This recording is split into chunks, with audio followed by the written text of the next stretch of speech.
When you were here before, you didn't have the title doctor before. You were just Reverend Bob Larson. But now it's Reverend Dr. Bob Larson? Correct. What is the doctorate in? Doctorate of Divinity. Uh-huh.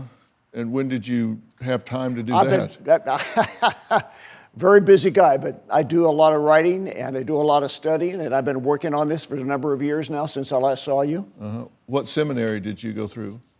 Well, I did online study and by correspondence, and was able to complete it that way because I don't have the ability to just sit one place at one time. Yeah. You say you've done 40,000 exorcisms? Over a career of 40 years, yes. Yeah.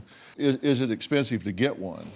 Well, people can come to our seminars. There is no obligation, no charge for anything. Now, if they want to get our services and I'm in a city somewhere and I have to fly there and set up, yes, there is a suggested donation for that. On your website, you don't list doctor on your website. You should update that.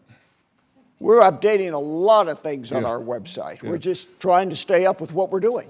Because on your website, you say that it's $495 for an in-person encounter. That's correct. $395 for a Skype. Correct. And $295 for phone. Correct. So you can do an exorcism on the phone? Well, it's not as good as in person, but Yeah, for some people, I don't know. I'm asking. Sure, I can do, but it's, Educate me it's here. not the best, but we do what we can because some people can't make arrangements to travel to see us. Okay. And you said you have a training infrastructure. You offer training, like apprentice level training for like $9.95, and warrior level and exorcist level training is also $9.95. That's not quite accurate. Well, that's what it says on your website. I think if you'll check, you'll see it's a $500 for all 30 courses for 3 levels. Yeah. So for $500, I can become an exorcist. Well, you can learn the techniques and the procedures, the history, and all the ramifications of what it means to understand exorcism. A lot of that is just understanding the historical template for what this phenomenon is all about. Why did the exorcism only work with Thomas? Thomas was completely ready. He was highly motivated. His demonic spirits were very reactive instantly. With Victoria, we did get slight demonic manifestations, but at one point, the evil spirit said, this isn't going to work, basically, because she's doing this for Thomas. So she wasn't doing it for herself as an act of her own faith. Who spoke to you during Thomas's exorcism? He's drawn some of his demons. Who actually spoke to you during that exorcism? Well, the evil spirit spoke through him and talked about how his ancestors had performed these terrible blood sacrifice rituals, which had given them generational embedment in his bloodline to bring about his possession.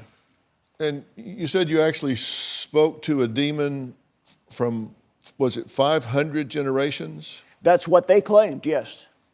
Do you ever worry about there being a high degree of suggestibility in what you do? Because when I was watching with him, you started talking about snakes, and then he started kind of slithering and hissing. After I've done so many thousands of exorcisms, the possibility of suggestibility is always there with the individual, but it's never there on my behalf. You don't have to suggest the reality of demonic possession. When you go through the violent confrontations we have with people who, under every other circumstance, according to family and friends, even spiritual mentors, are completely normal. Mm-hmm.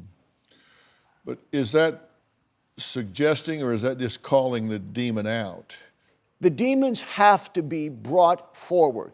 Sometimes I don't even say anything. I sit down with a person and we begin a session, and I've had them jump out of a chair and assault me without my saying anything. I've had them begin to speak voluntarily without my declaring anything.